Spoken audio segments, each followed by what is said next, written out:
ಇಡೀ ನಮ್ಮ ಕರ್ನಾಟಕ ರಾಜ್ಯದ ಎಲ್ಲ ರೈತರಿಗೆ ರಾಜ್ಯ ಸರ್ಕಾರದಿಂದ ಭರ್ಜರಿ ಗುಡ್ ನ್ಯೂಸ್. ರೈತರಿಗೆ ಸಹಕಾರಿ ಬ್ಯಾಂಕ್ನಲ್ಲಿ ಬಡ್ಡಿ ಇಲ್ಲದೆ ಹೊಸ ಸಾಲಗಳು ಪಡೆದುಕೊಳ್ಳಲು ಅರ್ಜಿ ಆರಂಭ. ಇಲ್ಲಿಯವರೆಗೂ ಯಾವುದೇ ಬಡ್ಡಿ ಇಲ್ಲದೆ ಶೂನ್ಯ ಬಡ್ಡಿ ದರದಲ್ಲಿ ಕೇವಲ 3 ಲಕ್ಷ ರೂಪಾಯಿಗಳವರೆಗೆ ಮಾತ್ರ ಕೃಷಿ ಸಹಕಾರಿ ಸಂಘಗಳು ಹಾಗೂ ಸಹಕಾರಿ ಬ್ಯಾಂಕ್ಗಳಲ್ಲಿ ಮಾತ್ರ ದೊರೆಯುತ್ತಿತ್ತು. ಆದರೆ ಇನ್ಮುಂದೆ 5 ಲಕ್ಷ ರೂಪಾಯಿಗಳು ದೊರೆಯಲಿವೆ.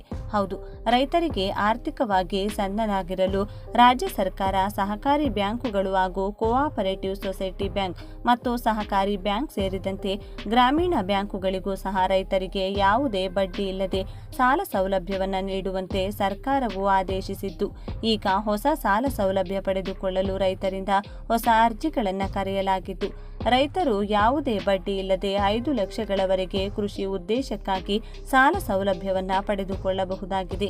ಬನ್ನಿ, ಇಷ್ಟಕ್ಕೂ ನೀವು ಕೂಡ ರೈತರಾಗಿದ್ರೆ ಅಥವಾ ರೈತ ಕುಟುಂಬಕ್ಕೆ ಸೇರಿದವರಾಗಿದ್ರೆ ಶೂನ್ಯ ಬಡ್ಡಿ ದರದಲ್ಲಿ ಸರ್ಕಾರದಿಂದ ಅಂದರೆ ರೈತ ಸಹಕಾರಿ ಬ್ಯಾಂಕ್ ಅಥವಾ ಗ್ರಾಮೀಣ ಬ್ಯಾಂಕ್ ಮತ್ತು ಕೋಆಪರೇಟಿವ್ ಸೊಸೈಟಿ ಬ್ಯಾಂಕ್ನಲ್ಲಿ ಹೊಸ ಸಾಲ ಪಡೆದುಕೊಳ್ಳುವುದು ಹೇಗೆ? ಈಗಾಗಲೇ ಸಾಲ ಇದ್ರೆ ಮತ್ತೆ ಹೊಸ ಸಾಲ ಸಿಗುತ್ತಾ? ಈ 5 ಲಕ್ಷ ರೂಪಾಯಿ ಯಾವುದೇ ಬಡ್ಡಿ ಇಲ್ಲದೆ ಕೊಡುತ್ತಿರುವುದು ಯಾವೆಲ್ಲ ದಾಖಲಾತಿಗಳು ಇದ್ರೆ ಹಣ ಸಿಗುತ್ತದೆ? ಅರ್ಜಿ ಸಲ್ಲಿಸಿದ ಬಳಿಕ ಯಾವೆಲ್ಲ ದಾಖಲೆಗಳೊಂದಿಗೆ ಎಷ್ಟು ದಿನದಲ್ಲಿ ನಮ್ಮ ಖಾತೆಗೆ ಹಣ ಜಮಾ ಆಗುತ್ತದೆ? ಈ ಎಲ್ಲ ಸಂಪೂರ್ಣ ಮಾಹಿತಿಯನ್ನು ಈ ವಿಡಿಯೋದಲ್ಲಿ ನೀಡಲಾಗಿದ್ದು, ತಪ್ಪದೆ ವಿಡಿಯೋಗೆ ಈಗಲೇ ಒಂದು ಲೈಕ್ ಮಾಡಿ ಹಾಗೂ ವಿಡಿಯೋವನ್ನು ತಪ್ಪದೆ ಕೊನೆವರೆಗೂ ನೋಡಿ. ಕೃಷಿ ಚಟುವಟಿಕೆಗಳಿಗೆ ಹಣಕಾಸಿನ ನೆರವು ನೀಡುವ ಉದ್ದೇಶದಿಂದ ಜಾರಿಗೆ ಬಂದಿರುವ ಈ ಯೋಜನೆಯ ಅಡಿ ರೈತರು ಈಗ 5 ಲಕ್ಷ ರೂಪಾಯಿಗಳವರೆಗೆ ಯಾವುದೇ ಬಡ್ಡಿ ಇಲ್ಲದೆ ಸಾಲವನ್ನು ಪಡೆಯಬಹುದಾಗಿದೆ.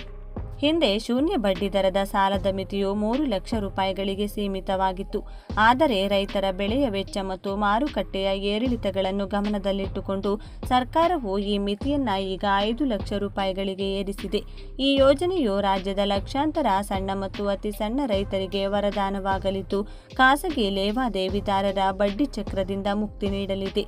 ಸಾಲ ಪಡೆಯುವ ಪ್ರಕ್ರಿಯೆ ಮತ್ತು ಅರ್ಹತೆಗಳು. ಈ ಬಡ್ಡಿ ರಹಿತ ಕೃಷಿ ಸಾಲವನ್ನು ಪಡೆಯಲು ರೈತರು ತಮ್ಮ ವ್ಯಾಪ್ತಿಯ ಪ್ರಾಥಮಿಕ ಕೃಷಿ ಪತ್ತಿನ ಸಹಕಾರಿ ಸಂಘಗಳಲ್ಲಿ ಸದಸ್ಯರಾಗಿರಬೇಕು. ರೈತರು ತಮ್ಮ ಜಮೀನಿನ ಪಹಣಿ, ಆಧಾರ್ ಕಾರ್ಡ್ ಮತ್ತು ಬ್ಯಾಂಕ್ ಖಾತೆ ವಿವರಗಳೊಂದಿಗೆ ಅರ್ಜಿಯನ್ನು ಸಲ್ಲಿಸಬಹುದು. ಮುಖ್ಯವಾಗಿ ಸಾಲವನ್ನು ನಿಗದಿತ ಅವಧಿಯೊಳಗೆ ಮರುಪಾವತಿ ಮಾಡುವ ರೈತರಿಗೆ ಮಾತ್ರ ಈ ಶೂನ್ಯ ಬಡ್ಡಿ ಸೌಲಭ್ಯ ಅನ್ವಯವಾಗುತ್ತದೆ. ಒಂದು ವೇಳೆ ನಿಗದಿತ ಸಮಯದಲ್ಲಿ ಸಾಲ ತೀರಿಸದಿದ್ದರೆ ಅಂತಹ ಸಂದರ್ಭದಲ್ಲಿ ಸಾಮಾನ್ಯ ಬಡ್ಡಿ ದರವನ್ನು ವಿಧಿಸಲಾಗುತ್ತದೆ. ಮಧ್ಯಮ ಮತ್ತು ದೀರ್ಘಾವಧಿ ಸಾಲದ ಸೌಲಭ್ಯ ಕೇವಲ ಅಲ್ಪಾವಧಿ ಬೆಳೆ ಸಾಲಕ್ಕೆ ಮಾತ್ರವಲ್ಲದೆ ಕೃಷಿ ಸಂಬಂಧಿತ ಇತರ ಚಟುವಟಿಕೆಗಳಿಗೂ ಸರ್ಕಾರ ರಿಯಾಯಿತಿ ದರದಲ್ಲಿ ಸಾಲ ನೀಡುತ್ತಿದೆ. 5 ಲಕ್ಷದಿಂದ 15 ಲಕ್ಷ ರೂಪಾಯಿಗಳವರೆಗಿನ ಮಧ್ಯಮ ಮತ್ತು ದೀರ್ಘಾವಧಿ ಕೃಷಿ ಸಾಲಗಳಿಗೆ ಕೇವಲ 3% ಅತ್ಯಲ್ಪ ಬಡ್ಡಿ ದರವನ್ನು ನಿಗದಿಪಡಿಸಲಾಗಿದೆ.